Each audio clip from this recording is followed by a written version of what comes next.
Hello, welcome back to my channel. Thank you so much for joining me again for my Hook a Duck TBR game. If you're new here, hi, my name is Cici and this is how this game works. I have ducks with different colors. I'm gonna pick them out of this. These colors represent a genre. That is, yellow is out of my comfort zone, so things like non-fiction or romance or horror. Green stands for an arc, so not a genre technically, but I need to get on track with my arc reading. So purple stands for historical fiction. Orange stands for fantasy, which I love. Black stands for sci-fi. Ethnofuturism, as I've learned, it's not only Afrofuturism, but ethnofuturism. And then red stands for contemporary, which also can be things like a thriller. Now, my ducks are going around shuffling.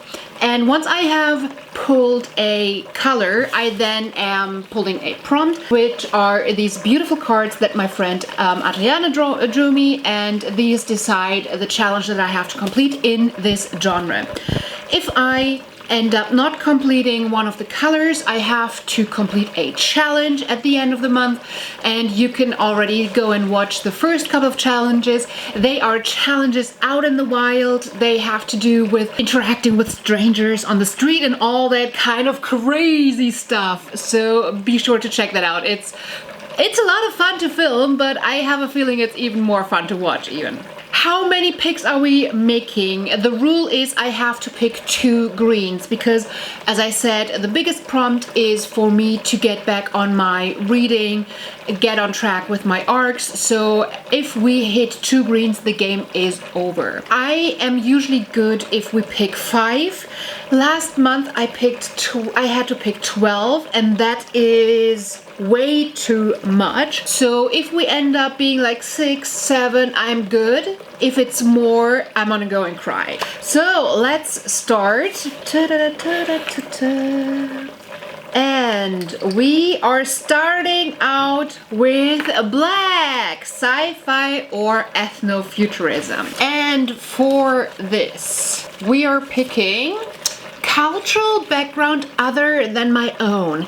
That's going to be easy with ethnofuturism. Could be a challenge with science fiction. So for this I have chosen Wildcard by Marie Lu. Wildcard is the second in the series, and as you might or might not know, I'm also trying to reduce the series that I still have to read, or like the books that I still have on my TBR to finish series. I really enjoyed Warcross. Warcross was a science fiction young adult that has like gaming as a theme and like competitive gaming, intrigue, and it was a really fun read. And Wildcard is now the second in the duology, and I've been putting it off for quite some time. Wildcard plays in Tokyo, so I consider this to be a different cultural background than my own. Number 2.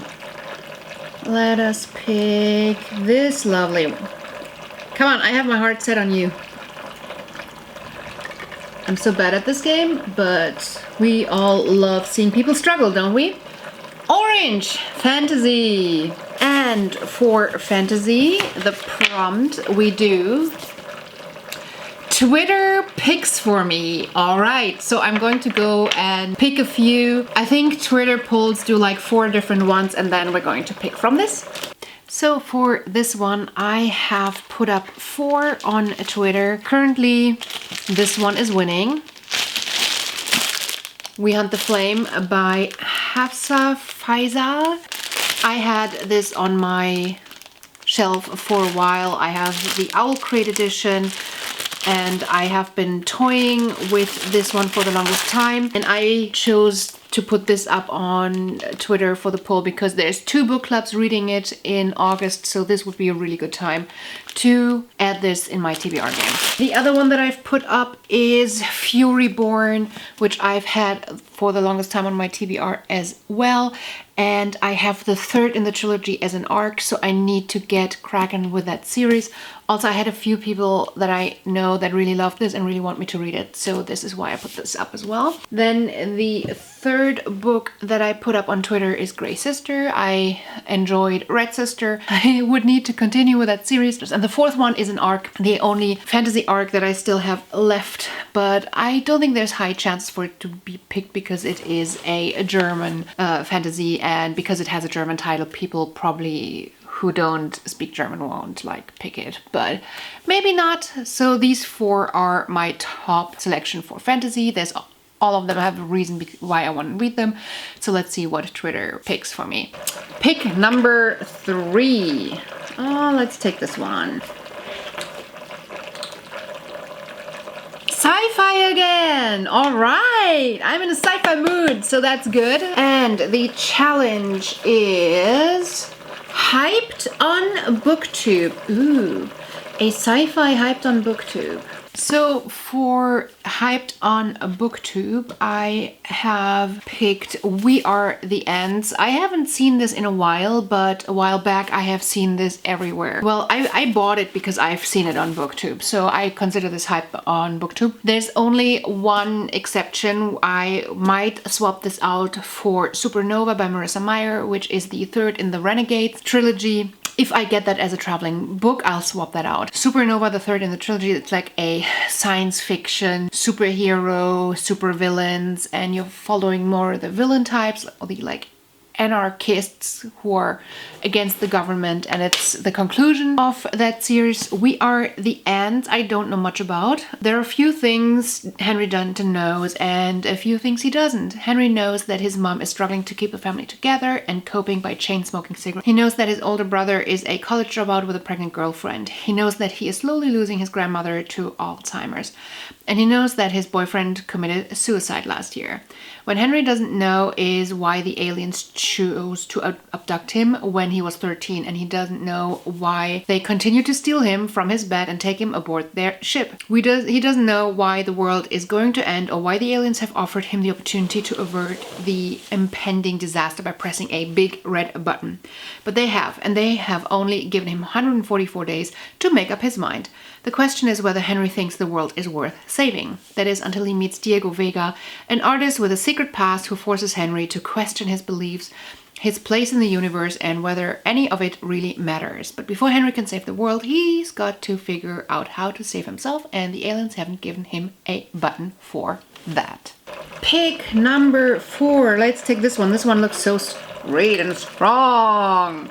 Green! Yay! The first green is in the house. All right, what prompt are we going to do with my first arc? Let's take, again, cultural background other than my own.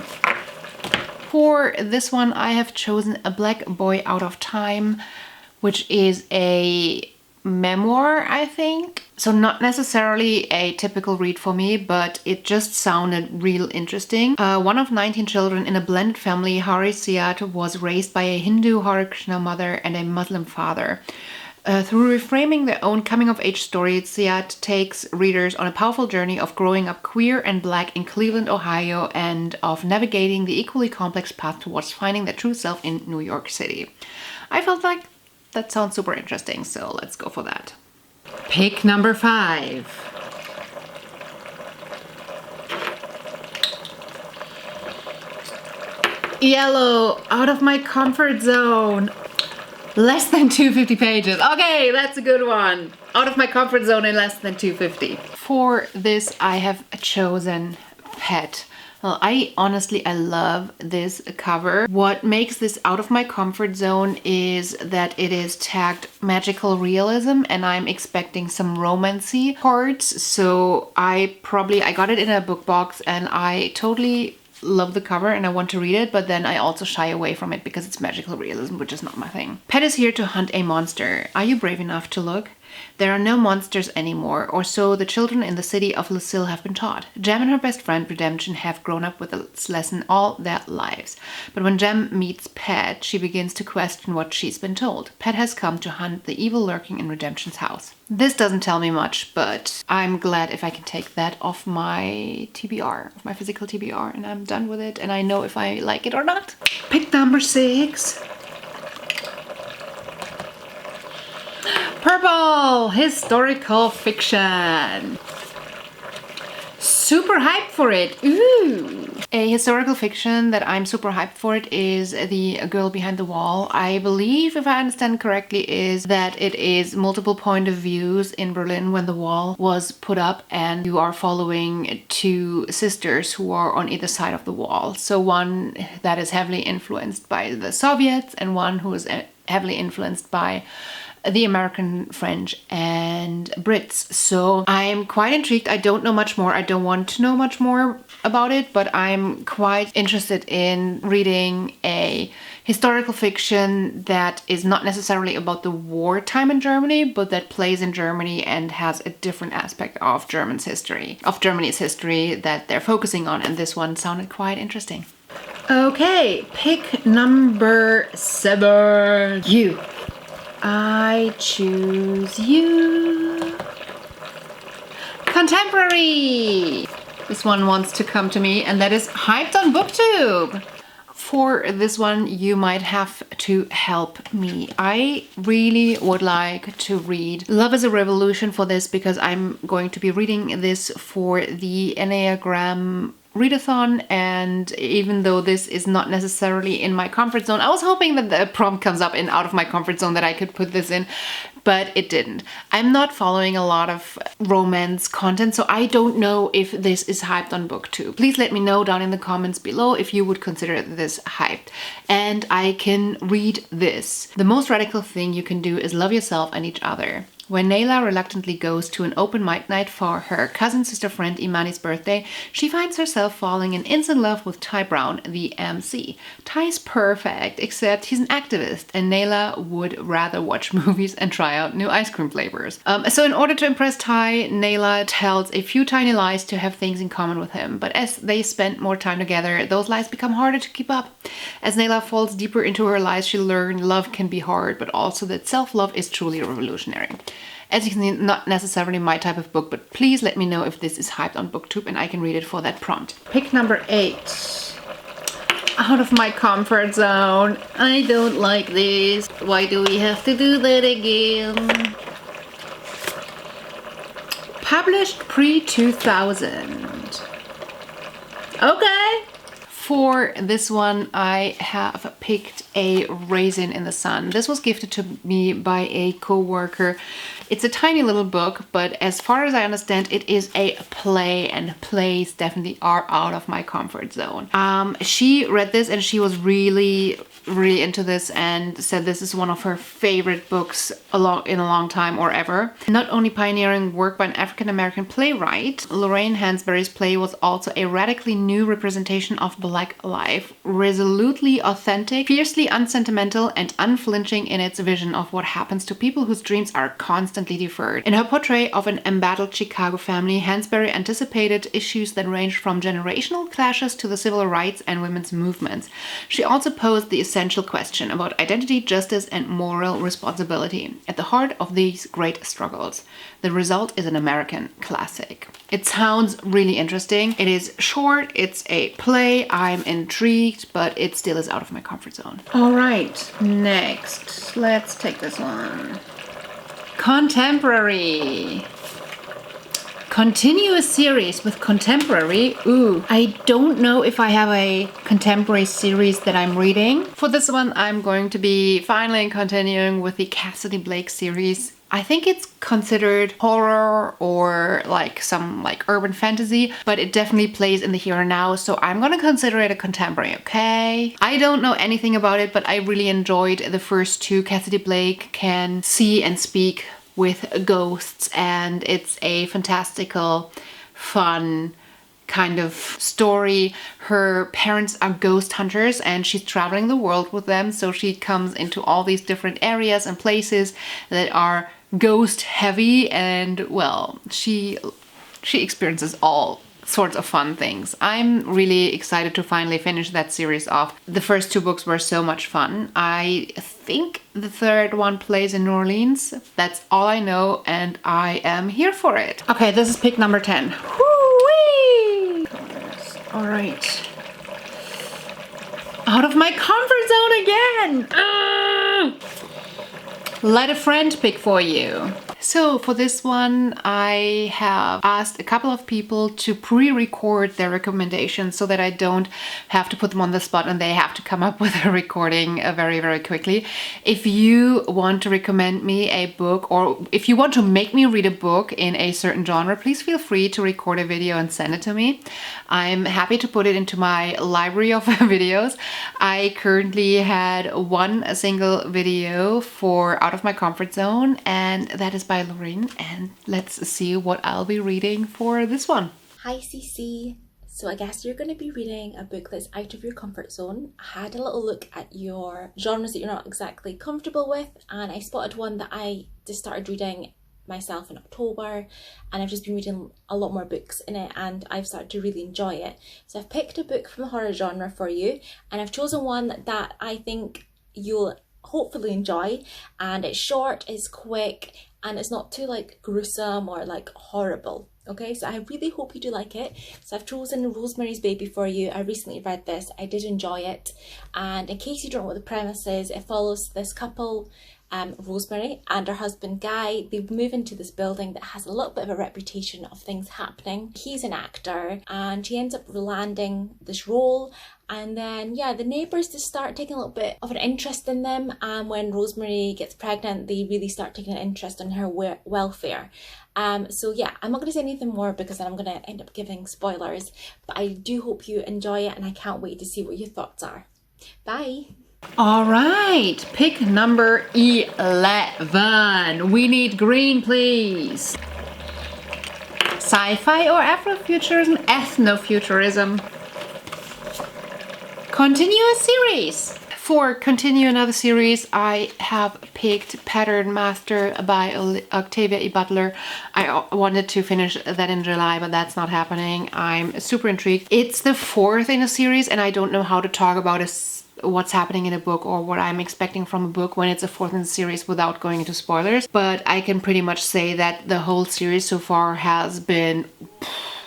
It's Afrofuturism at its finest. It's Octavia A. Butler. If you haven't heard about Octavia, then what the hell are you doing? The writing is amazing. The characters are amazing. The thoughts that like the creativity and the thoughts that went into this world and into the storyline are baffling. It spans over decades, I feel. Wildseed felt a little bit more like superheroes, but then it went into something like more society, cultural, and alien-esque, and I don't know where Pattern Master is going to be going, but I'm here for that ride. Pick number 12. This is going down the wrong road. And pick number 12 is historical fiction. From my top shelf! Yay! From my top shelf. For this one, I have picked The Book of Lost Friends, which also might get replaced if I'm getting Where the Crawdads Thing. It's part of the traveling book project, and I need to read that like super quickly. I need to put that onto my August TBR.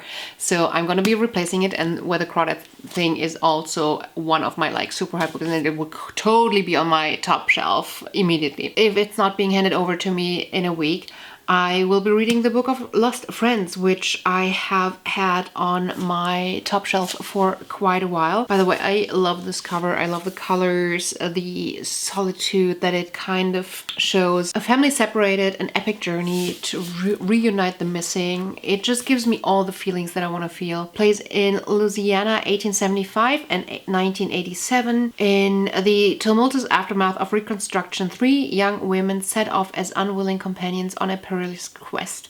For heiresses Lavinia and Juno Jane, the journey is one of inheritance and financial desperation.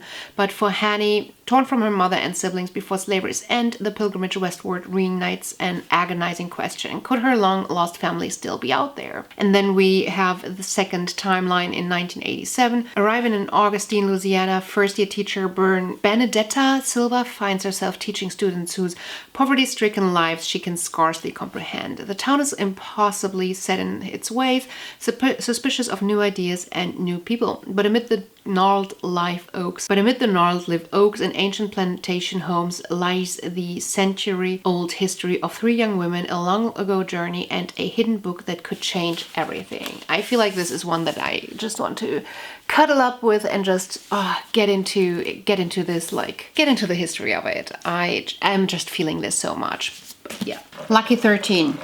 You're giving me good vibes. Orange fantasy from your wish list. For this one, I am picking Bands of Mourning by Brandon Sanderson. Strictly speaking, it is still on my wish list because I haven't bought it yet. So I wanted to read it for the Readalongs already anyway. So it's good timing that I haven't bought it yet. I'm going to finish off the second era of the Mistborn series with that book. I, again, can't go much into the details, but if you are into fantasy and haven't picked up the Mistborn series yet, here's me telling you to do that. The second era feels a little bit more sword and sorcery fantasy, but then the second era, I'm so impressed. It has a little bit more of a steampunk superhero feeling. The magic system turned a little bit more superhero-esque, where people have very different skills. So where magic often is like everybody has the same set of skills, I feel like the difference to superheroes is that people have like one very specific skill, like they can move stuff, or they can, it's like this one certain skill. And the second era of Mistborn combines these two aspects in a beautiful way.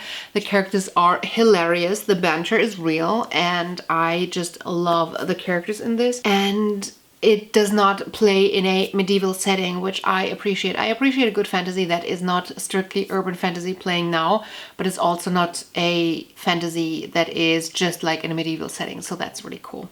Pick number 14. Are you freaking kidding me? Green! Finally! A new to me author. Last but not least, we have the new to me author for an arc, and for this one I'm going to be reading I Am Elephant, I Am Butterfly by Leslie Tall Manning. This description really grabbed me, and I just knew this book was meant for me. When 16-year-old Simone Wheeler is accepted into the elite Camp Kamama, a place of self-discovery for the morbidly obese, she instantly despises the food rations, obstacle course, and powwows, where each girl must stand in front of her peers to expose her darkest secrets. But the Appalachian Mountains are shrouded in mystery, and Camp Kamama's rules will soon be the least of Simone's worries. While meditating beneath an old tree in the woods, Simone unearths a secret diary belonging to a beautiful, skinny girl from the despised Camp Felina across the lake. But Phoebe, the Felina, has done more than scribble words in a journal. She has carved a cryptic path that Simone will be compelled to follow, no matter what the consequences. I think that sounds super intriguing. I'm super here for it, and I can't wait to start reading this one. So this is it for my TBR game. Yeah, you can start making bets which color I'm not completing, or tell me which one you wish I'm not completing. If you followed my TBR challenge videos, you might start to know, or I think in the first TBR game I have shared what challenges I have to do for the colors. So yeah, let me know which color are you hoping I'm not completing. It's not going to be completely up to me because my reading order is determined by my first sentence video. So my first sentence video is going to determine which ones are going to be least likely to be completed, but I still want to hear your thoughts. This is it for today. Wish me luck or not, but I hope to see you again on my channel real soon. Until then, bye! Just loving this moment. Can we stay here forever? I'm loving this moment. Can we stay here together? If I could stop the time.